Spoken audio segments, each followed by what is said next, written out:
So, take one of Disney's classic animated features from the 50s, Sleeping Beauty, and reimagine it from the other point of view, from the point of view of the villain. Why did this particular villain, in this case Maleficent, why did she go bad? Why did she do what she did? And why on earth would she try to take it out on such a young child? And therein lies the plot of Disney's Maleficent.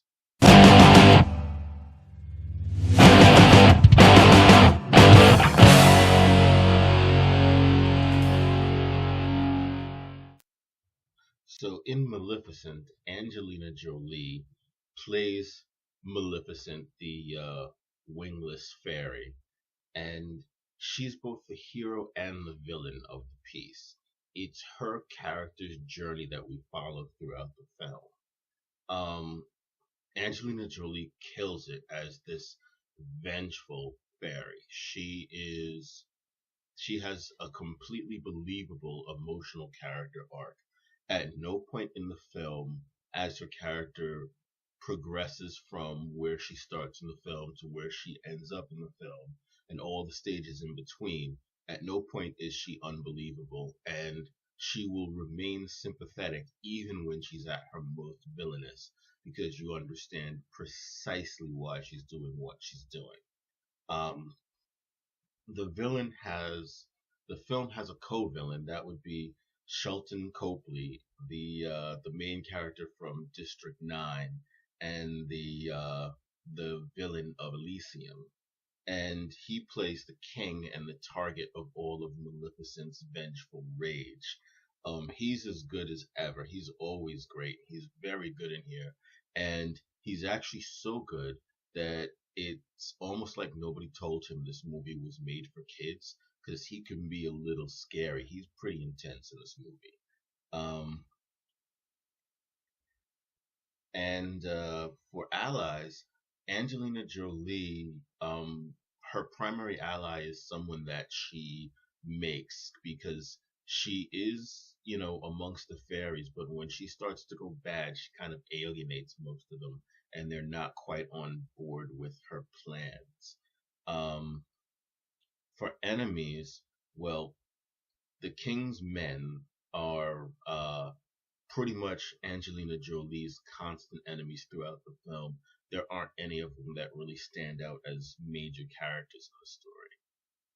Um, the upside of the film, there is top tier acting all the way around. The classic Disney princess, Disney Aurora is the princess's name, is played by Dakota Fanning's little sister. I'm not quite sure if her name is pronounced Elle or Ellie, but she's good. There is a handsome prince. I don't know what the guy's name is, but he's in there. There's not really a bad performance in the entire film, and that's nice. The special effects are really great. It's got a nice fast pace. The action is good. And as I said before, there is a truly engaging character arc at the heart of this film. The downside of the film is first for kids. The movie's a little more violent than you would imagine it would be, and it might be a little bit scary for younger children.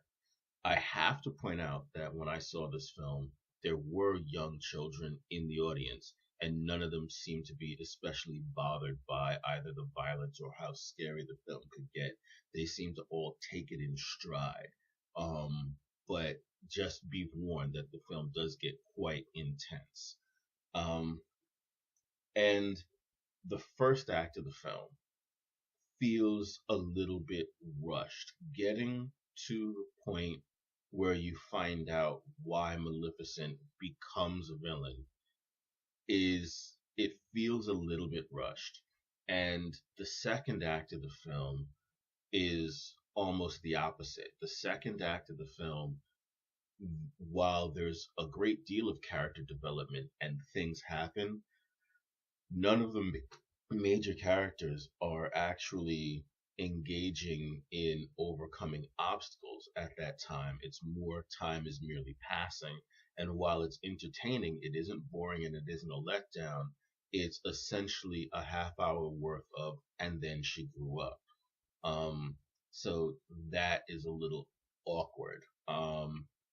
And ultimately, this film is 4 stars based on a strong performance from every actor, a strong character arc, and some fairly intense action. But it doesn't quite make it to 5 stars based on the odd pacing of the plot. So 4 stars from Maleficent.